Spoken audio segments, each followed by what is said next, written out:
3, इससे ज़्यादा कुछ नहीं सुनूंगी मैं। और लमील वहाँ पर पेमेंट कर देती है और फिर एमी उसको रोकती रह जाती है और वो लमील वहाँ पर उसे 3 ड्रेसेस ला के दे देती है। थैंक यू मिस्टर मील, आपने मेरे को इतना कुछ दिलाया। तो वो कहती है अरे कोई नहीं, कपड़े पहनने के लिए ही होते हैं और तुम इसे आराम से पहनना और मुझे ये बात बहुत अच्छी लगेगी। तो लमील कहती है कि ओ हाँ। फिर वहाँ पर वो देख कुछ लिख कर देती है, कहती है ये मेरे घर का एड्रेस है जहाँ पर मैं रह रही हूँ।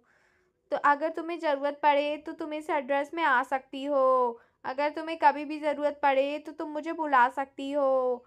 और वो सोचती है होपफुली जब वक्त आएगा तो वो मेरी हो जाएगी और मैं उसका भाई भी, और मैं इन दोनों की मदद करूँगी। और लमील बहुत ही ज़्यादा बहुत हंसती है और वो बोलती है कि वो सच में बहुत प्यारी है। लमील उसकी तारीफ करती है और सीन चेंज होता है, हमें राहुल का घर दिखाया जाता है। एमी वहाँ पर काफ़ी सुंदर से कपड़े पहने वहाँ पर वापस आ रही होती है और उसने वही येलो ड्रेस पहन रखी होती है। वो बहुत ही प्यारी लग रही होती है और वो अपने कपड़े मेड को देती है और पूछती है भाई कहाँ पर है। तो सर राहुल तो अपने ऑफिस में है। तो एमी बोलती है ठीक है मैं जा रही हूँ। और वो बोलती है कि आज तो बहुत ही ज़्यादा अलग चीज़ है, आज भाई तो बाहर भी नहीं है और उन्होंने मुझे ग्रीट भी नहीं किया।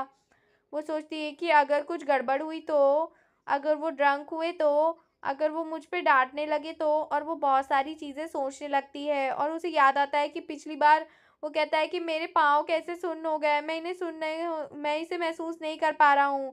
और एमी बहुत ज़्यादा उस वक्त डर गई थी और राहुल बहुत ज़्यादा चिल्ला रहा था और मेरे पैरों मुझे महसूस नहीं हो रहे हैं। और वो बोलता है ये सब जब ये सब वो याद करती है तो बहुत डर जाती है, लेकिन वो सोचती है कि मुझे ऐसा कुछ करना होगा, मैं क्या करूं। फिर उसे एमिल की याद आती है और वो बोलती है कि हाँ, लेडी रेमिल ने कहा था कि वो मेरे भाई को ठीक कर देंगी और मुझे उनकी छोटी बहन हूँ, इसलिए मुझे अच्छी चीज़ें सोचकर अंदर चली जाती है और बोलती है भाई मैं घर वापस आ गई। राहुल इस बार मुस्कुराते हुए कहती है ओ एमी तुम वापस आ गई। वो इस बार भाई खुश है और वो बहुत ही ज़्यादा खुश हो जाती है।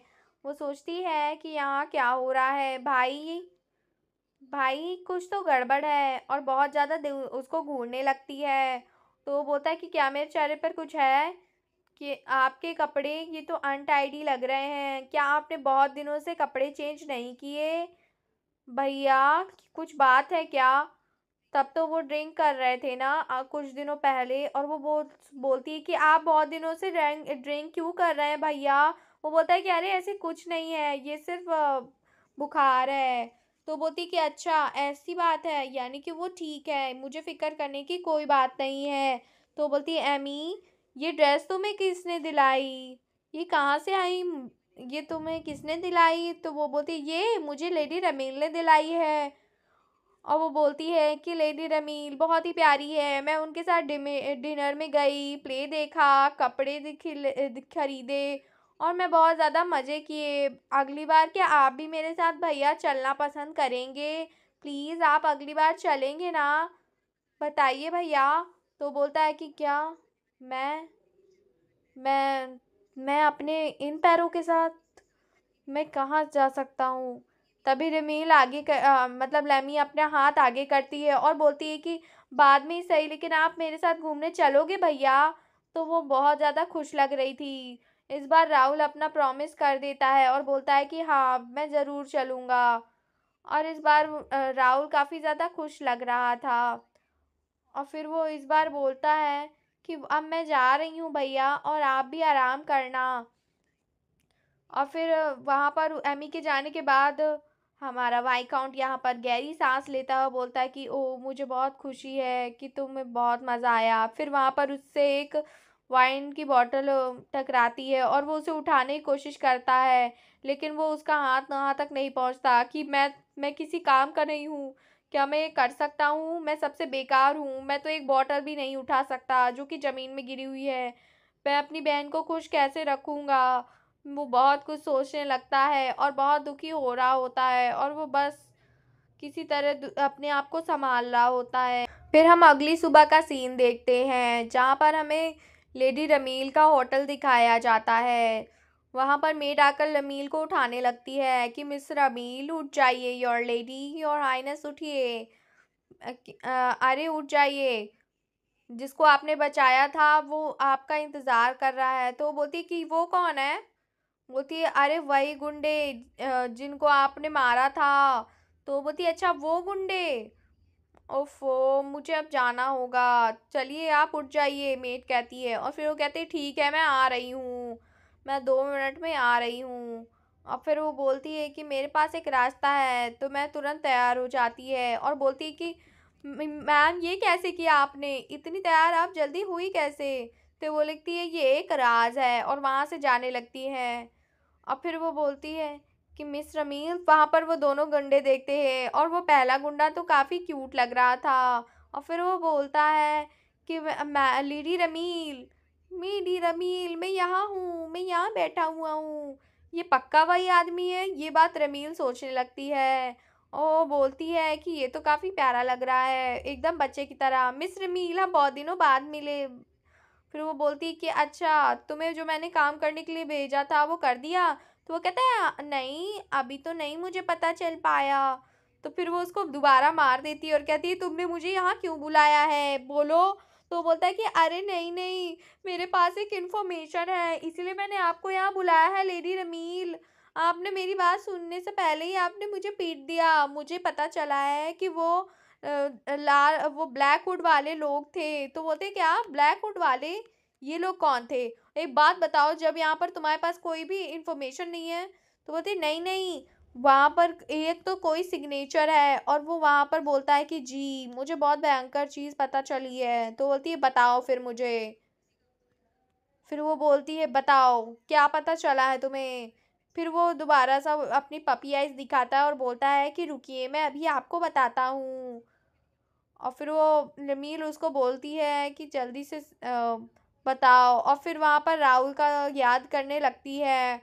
वो सोचती है कि राहुल के लिए मुझे कुछ करना ही होगा, और अब देखते हैं कि वो क्या बताता है। फिर वो उसे सब बता देता है, और हमें फिर अगला सीन दिखाया जाता है जिसमें हमें दो गुंडे दिखाए जाते हैं। अरे ये तो वही गुंडे होते हैं जिनकी जो है रमील ने पिटाई की थी। और फिर वो बोलती कि क्या सच में हमें यहीं रुकना है, हमें यहाँ पर पिटाई नहीं होगी। तो वो बोलती कि रुक जाओ। तभी वहां पर एक ब्लैक हुड वाला इंसान आ जाता है, और वो दोनों गुंडे डर जाते हैं। वो आ गए घर पे। और फिर वो उसके बाद बोलते हैं कि उसके मास्क की वजह से चेहरा नजर नहीं आ रहा था। और फिर वो मनी मन सोचता है कि ये सब क्या है, मुझे माफ़ करिएगा, मैं टारगेट को हिट नहीं कर पाया हूँ। तो वो दोनों डरते हुए दोबारा बैठ जाते हैं और बोलते हैं कि हमें माफ़ कीजिएगा। फिर वो अब बताओ तुम लोग फेल क्यों हुए। तो वो बोलती कि अरे उसकी स्किल्स बहुत अच्छी थी, उसने हमें धुल के रख दिया, वो बहुत ही ज़्यादा अच्छी स्पोर्ट्समैन थी, उसने हमें इतन बहुत मारा, लेकिन हम लोग किसी तरह वहाँ से बच निकले। वो बोलता है कि स्टेप बाय स्टेप बताने लगता है कि मैंने उसको धमकी दी यहाँ से चली जाओ, पर वो बोली कि मैं ऐसा कुछ नहीं करूँगी। और मैंने जैसे ही अपनी तलवार निकाली उसने मुझे मारा, और उसने पटाख से मुझे मारा, और वो एकदम अ, भयंकर ईवल की तरह दिख रही थी, और उसने तुरंत मुझे पटक दिया हाथों से। और उसकी टेक्निक्स परफेक्ट थी, उसकी सारी चीज़ें एकदम परफेक्ट थी, उसकी स्पीड लाजवाब थी, और उसने मुझे हमें कॉल बहुत मारा, और हम उसका मुकाबला नहीं कर सकते थे, इसलिए हम अगर वहाँ से ना भागते तो हम मारे जाते। तो बोलती कि हाँ हाँ, मुझे लगा ही था कि तुम लोग हार जाओगे, लेकिन वो बिल्कुल भी लेज़ी नहीं हुई है। मुझे लगा था कि वो लेज़ी हो चुकी होगी।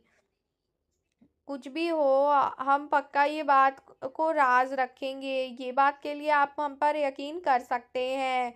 फिर वो ब्लैक हुड वाला आदमी कहता है कि अच्छा है ठीक है, अगर तुम लोग ऐसा एक्ट करोगे कि ये सब नहीं हुआ था तब तो ठीक है, वरना हम तुम्हें मरवा देंगे, ये बात तो तुम जानते ही होगे। तो बोलते हैं हाँ हाँ हम जानते हैं, ठीक है, हम कभी भी ऐसा कुछ नहीं कहेंगे। तो ब्लैक हुड वाला आदमी बोलता है ठीक है हम। अब वो जाने लगता है, ओ चला गया। चलो अब फिर उसके बाद वो लोग बोलते हैं "उफ, हम बच गए इस बार तो। फिर वो दूसरा वाला फ्रेंड कहता है कि बोलता है कि वो हार नहीं सकता क्या, वो इतना नहाता नहीं है क्या, वो तो अजीब सा स्मेल कर रहा था, क्या वो एक सड़ी हुई लाश थी। फिर वो बोल उसका पीछा करने लगते हैं। लेकिन फिर वो बाहर की तरफ आ जाता है, बाजार की तरफ।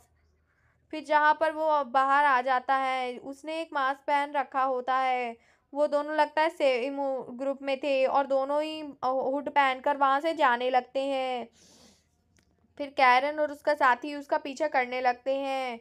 फिर वो एक दरवाजे के बाहर पहुंचते हैं। वो शायद इसी रूम में गए हैं। फिर वो वहां पर उसकी बात सुनने की कोशिश करने लगते हैं एक टूल की मदद से। और वो कोशिश तो कर रहा होता है कि चुप रहना, मुझे कुछ भी सुनाई नहीं दे रहा अभी।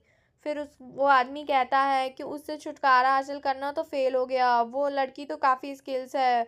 और वो लड़की उस राहुल की हेल्प कर रही है। तो वो बोलती क्या, ऐसा कैसे हो रहा है आखिरकार, उसे उस लड़की को इतना इंटरेस्ट क्यों है उस राहुल में। चलो कोई बात नहीं, इस चीज़ को हम बात के लिए छोड़ देते हैं।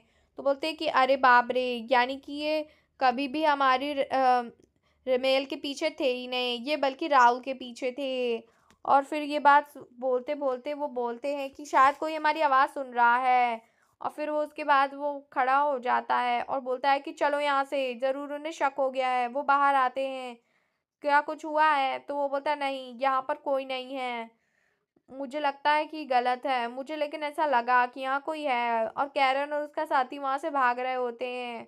और फिर हमें next scene chocolate milk shake का दिखाया जाता है, जो कि गैरन पी रहा होता है। और वो सारी इन्फॉर्मेशन रेबेल को दे रहा होता है और बोलता है कि रमील कहती है कि मुझे लग रहा है कि चलो ठीक है, तुम्हारी इन्फॉर्मेशन ठीक थी तो तुम आराम से पी सकते हो, अब मैं तुम्हें दूसरा अवार्ड भी दूंगी अगर तुमने ऐसा ही किया। फिर उसको याद आता है कि ये फीरल फीरल कौन है। फिर वो मन ही मन सोचती है कि फीरल भी वही है जो कि राहुल की मदद करना चाहता है, तो चलो कोई बात नहीं। और वो ब्लैकवुड वाले आखिरकार वो लोग राहुल को अलग क्यों करना चाहते हैं, क्यों वो उसको सुसाइड करने में मजबूर करना चाहते हैं। फिर लमिल कहती क्या, तुम क्या बोल रहे हो कि, तो वो बोलता है कि क्या हमें क्या करना चाहिए, क्या हमें इन्वेस्टिगेशन आगे बढ़ानी चाहिए। और आपको एक बात और बता दें, उससे किसी साड़ी लाश की तरह बदबू आ रही थी। तो वो बोलता है क्या बदबू, चलो छोड़ो, आज के लिए तुम जा सकते हो। और उसे एक जेम देती है और बोलती है कि अगर ये अपनी मिशन को याद रखना, और अगर तुम्हें दोबारा कोई चीज़ दिखे तो मुझे सब बता देना। और वो बोलता है हाँ हाँ, मैं अपना बेस्ट दूंगा। और लमील वहां से चली जाती है। एनिमी कौन है ये। फिर वो सोचती है कि आखिरकार कौन है वो ब्लैकवुड वाला, वो आखिरकार राहुल को हर्ट क्यों करना चाहता है। ये बात सोचते सोचते वो दोबारा अपने होटल में उसकी सुबह होती है जहाँ पर लमील ठहरी हुई थी। फिर वो सोचती है कि आखिरकार राहुल के खिलाफ है कौन, और उसकी मेड और बाकी लोग बैठे हुए थे।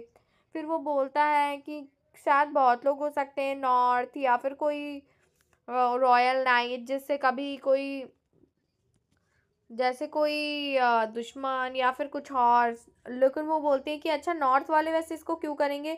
तो बोलते हैं कि अरे नॉर्थ वाले तो उसे विलन की मानते हैं ना, इसलिए। तो बोलते हैं कि वो उन्हें अलग करना चाहते हैं, ना कि मारना चाहते हैं। लमील बताती है उन्हें डिटेल कि आखिरकार वो लोग उसे मारते नहीं हैं, बल्कि उसको ना सुसाइड करने पे मजबूर करना चाहते हैं। जरूर ये नॉर्थ का किया धरा है, क्योंकि वहाँ पर अगर वो अ, अ, वेलकाउंट को मारते हैं तो वहां पर नॉर्थ में जंग छिड़ जाएगी। लेकिन इसीलिए वो चाहते हैं कि वाईकाउंट खुद ही से सुसाइड कर लें। वो मनी मन सोचती है कि अब मैं सबको खत्म कर दूंगी जो कि राहुल के खिलाफ है। तुम आपको बोलती हैं कि मैं सबके खिलाफ चली जाऊंगी आप, लेकिन वो बोलती है कि नहीं नहीं, आप ऐसा नहीं कर सकती मैम। तो बोलती है कि अरे यार, मतलब मुझे कुछ और करना पड़ेगा। आखिरकार कौन लोग हैं जो राहुल को मारना चाहते हैं, वो लोग क्यों चाहते हैं कि वो सुसाइड कर ले, क्यों क्यों वो चाहते हैं कि वो किसी और से ना मिले। फिर वो सोचती है कि जल्दी मार देते, अगर वो राहुल को मारना चाहते, वो पक्का उसे सुसाइड कराना चाहते हैं। अब मतलब उसका मिशन तो हमें पता चल गया है, वो राहुल को एक पिंजड़े की में कैद करना चाहते हैं और उसे अपनी पुतली बनाना चाहते हैं, और राहुल को अपने पैरों तले रौंदना चाहते हैं। लेकिन मैं ऐसा कुछ नहीं करने दूंगी। मिस क्या आप ठीक हैं? तो वो बोलती है हाँ मैं ठीक हूँ। बाकी वो बोलती है कि क्या आप भूलने तो नहीं गई कि आप बहुत दिनों से राहुल के पास नहीं गई हैं? तो बोलती कि क्या, हाँ सही कहा तुमने, मैं राहुल के पास नहीं गई, लेकिन अब मुझे कुछ नहीं करना होगा, अब मुझे कुछ ना कुछ करना होगा, क्योंकि उससे मिलने से ज़्यादा उसकी रक्षा करना ज़रूरी है। मुझे किसी भी तरह अब उससे शादी करनी होगी, एक बार मेरी शादी हो जाए तो मैं उसे प्रोटेक्ट कर पाऊंगी। और फिर हम थोड़ी देर बाद उसको राहुल का मेंशन दिखाया जाता है और वो दोबारा से ही रिजेक्ट होकर ज़मीन में पड़ी होती है और बोलती है कि मुझे फिर रिजेक्ट कर दिया गया, आखिरकार मैं ऐसा क्यों कर रही है। मिस लमील, एक बात बताइए, आप मुझे ऑनेस्ट क्यों नहीं हो जाती? क्या बोलती, क्या क्या हुआ? तो वो बोलेगा कि मैंने आपको कई बार रिजेक्ट किया पर अभी तक आपको डिसपॉइंटमेंट क्यों नहीं हुई है? तो वो बोलती कि आप क्या चाहते हैं कि मैं अपनी बेइज्जती समझूं? नहीं, मैं इतना एक्सपेक्ट नहीं किया था कि मैं आपको इतनी बार प्रपोज करूंगी। मुझे लगा आप एक बार में ही मेरा प्रपोजल मान लेंगे, लेकिन जब भी मैं आपके मेंशन में आती हूँ और आप मुझे रिजेक्ट कर देते हैं तो मेरे अंदर एक कॉन्फिडेंस बढ़ जाता है कि मैं एक बार और आपको प्रपोज कर सकती हूँ। और राहुल बोलता है क्या सच में आपको लगता है ऐसा कि मैं बहुत ही अच्छा हूँ? तो लमील कहती है इसमें कोई शक नहीं है, मैं आपको अच्छा मानती हूँ और मैं हमेशा आपको अच्छा ही मानूंगी। अगर आपकी मेरे से शादी हो गई तो आप हमेशा खुश रहेंगे। वो बोलते ही है कि हाँ, अब इसे कुछ समझाना होगा। अब तो मुझे नॉवल पढ़ के सब पता है कि आप कितने अच्छे हैं, लेकिन अब मैं आपको कैसे बताऊँ?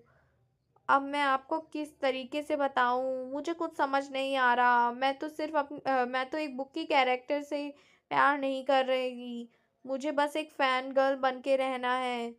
मुझे अब किसी तरह उसको सपोर्ट करना है, लेकिन मैं ये बात राहुल को साफ-साफ कैसे बता पाऊँ? फिर वो सोचती है कि राहुल तो मेन विलन है।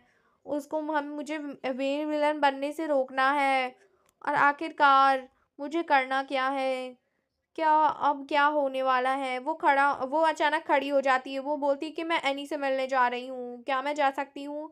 फिर वो सोचते हैं कि एमी, वो उसकी बहन है, वो खुश हो और ये खुश हो, ये कितना अच्छा होगा। क्या आपने एमी को कपड़े दिए थे ना? थैंक यू, वो आपके साथ हमेशा खुश रहती है और मुझे अब माफ़ कीजिएगा कि मुझे आपको हमेशा तंग करना पड़ता है। तो फिर वो बोलता है कि मैं आपसे कुछ पूछना चाहता हूँ। तो वो बोलता है कि नहीं नहीं, नहीं नहीं, मैं जा रहा हूँ, मैं जा रही हूँ यहाँ से, मेरे पास समय नहीं है, बाय बाय बाय। और वो सोचती है थैंक गॉड, मुझे लगता है कि वो अभी मुझे एमी से भी दूर करने वाला था। तो अरे, मैं तो बोल रहा था कि मैं सोचा था कि पूछ लूँ इनसे कि मैं भी इनके साथ चल सकता हूँ, लेकिन लेडी एमील तो बहुत ही लाजवाब है और वो कहीं से भी मेरी मैच की नहीं है। और वो वहाँ पर लमील को दिखाया जाता है और बोलती है कि एमी मैं आ गई, और वो दोनों गले मिल जाते हैं और बोलती है कि ओ तुम कैसी हो? तो वो बोलती है एमी, तुम तो आज पहले से ही ज़्यादा क्यूट लग रही हो, और तुम एक बात बताओ, तुम इन ड्रेस में क्यों घूम रही हो?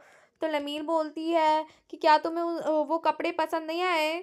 तो वो बोलती है कि अच्छा ऐसी बात है, तुम क्यों नहीं पहन रही हो? तो बोलती है कि अरे नहीं नहीं, मैं ना उन कपड़ों को बचा कर रख रही थी। एमी कहती है कि उन कपड़ों को मैं बचा कर रखना चाहती हूँ हमेशा के लिए।